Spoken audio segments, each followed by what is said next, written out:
Muhammadu Buhari, President of the Federal Republic of Nigeria. Your Excellency, the floor is yours.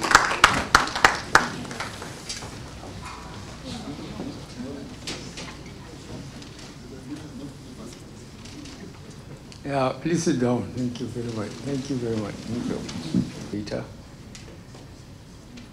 the Governor, it is my pleasure to address you today, where all critical stakeholders involved in humanitarian action and disaster mitigation are gathered to deliberate and strategize on more efficient, collaborative, and resourceful means of integrating and sustaining humanitarian intervention for improved livelihood for our people.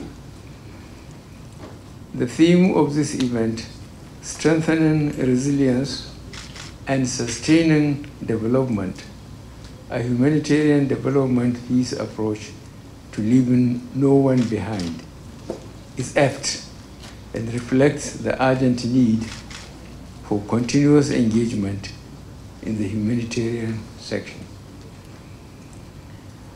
The uncertainty and unpredictability of our world in the last 3 years due to coronavirus pandemic, catastrophic weather events, and conflicts have reminded us of the important role we play as leaders whose citizens look to us to chart a future of peace and prosperity. This we can only promise through strategic foresight and visionary changes. My pronouncement on the 21st of August 2019 for the establishment and creation of the Ministry of Humanitarian Affairs, Disaster Management, and Social Development was a strategic intervention and underscores Nigeria's commitment to constantly strengthen resilience and sustain development through improved coordination and synergy between international, regional, and national humanitarian and development actors, peace-building partners, and governments.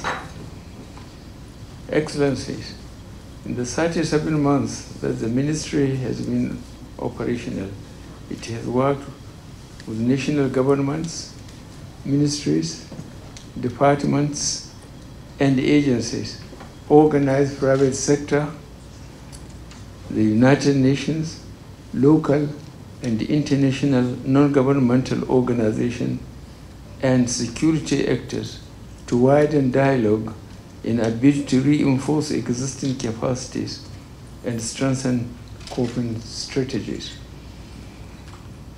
The government of Nigeria, through the Federal Ministry of Humanitarian Affairs, Disaster Management, and Social Development, its agencies and programs have developed policies, frameworks, programs, and plans that form the foundation necessary to build resilience. Some of these include civil security cooperation in humanitarian action, which created the National Humanitarian Coordination Committee, the development of lead and inclusive future-thinking ecosystem coordination framework, and the National Humanitarian Committee Technical Working Group. Other policies, frameworks, programs, and plans that support the Agenda 2030 and resilience building of our citizenry are the National Internally Displaced Persons Policy, the revised National Emergency Management Plan, the National Emergency Flood and Response Plan, the National Policy for Aging for Elderly Persons, the Poverty Reduction Plan, and the revised National Policy on Disability, all aimed at supporting our administration's strategy to lift 100 million Nigerians out of poverty in 10 years. Excellencies, this administration's efforts to tackle poverty and ensure social inclusion through the social investment programs, namely homegrown school feeding programs, which addresses school attention and cognitive performance.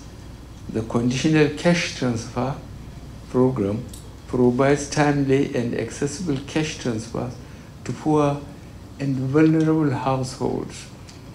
The Empower program is a skill for jobs program aimed at preparing youth for employment or entrepreneurial opportunities, and the Government Enterprise and Empowerment Program, which aids the expansion of small and medium-scale enterprises and provides loans to the poor to enable them to participate in economic activities, the alternate school program, and the grant for vulnerable groups. In strengthening our resilience, Nigeria has also brought to the fore the inclusion of persons with disability and elderly persons in the social protection space by the creation of agencies that will lay emphasis on these populations in the country. This administration has also prioritized other initiatives, namely the National Social Protection Policy and a National Social Safety Nets Program establishment for effective social protection implementation, which involves the building of the National Social Register of Poor and Vulnerable Households. Excuse me. This has also formed a basis for developing united registration and coordination framework for the ministry to lead an inclusive, future-thinking ecosystem for all humanitarian actors. However, there is a need to implement all the policies and frameworks within a collaborative and 10-year plan aimed at cohesively reducing the frequency of conditions that promote fragility and conflict.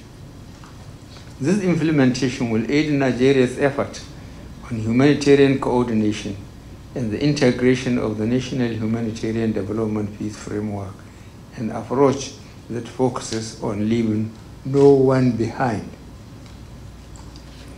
The framework is a multi-track, multi-agency, and multi-stakeholder approach that supports the growth of local capacities for post-conflict or post-disaster reconstruction activities through equitable policy making and investment to build resilience and guarantee better response mechanisms to man-made and environmental catastrophes in Nigeria. We are also prioritizing the development of a digitalized and integrated management information system to address operational gaps across agencies and programs. The use of automated processes and procedures through the coordination framework will facilitate real-time monitoring while ascertaining frequent performance reporting. The task before this August gathering, therefore, is how to analyze our shared experiences over the years, the effectiveness of our responses at the international and domestic levels, the gaps identified, and devise possible transformational solutions for the future. Excellencies, as we deliberate on these issues, let us remind ourselves of our duty to humanity and our planet, the vulnerability we all face in conflicts and disasters. I implore you to actively engage on how we can leverage the existing coordination framework and the National Humanitarian Development Peace Plan to activate more private sector participation, enable the consolidation of partnership, and accelerate the collaborations required to realize a triple nexus approach to leaving no one behind. I now call on bilateral and multilateral development partners to give technical support to our well-planned policies and programs. Thank you very much, and God bless our Federal Republic.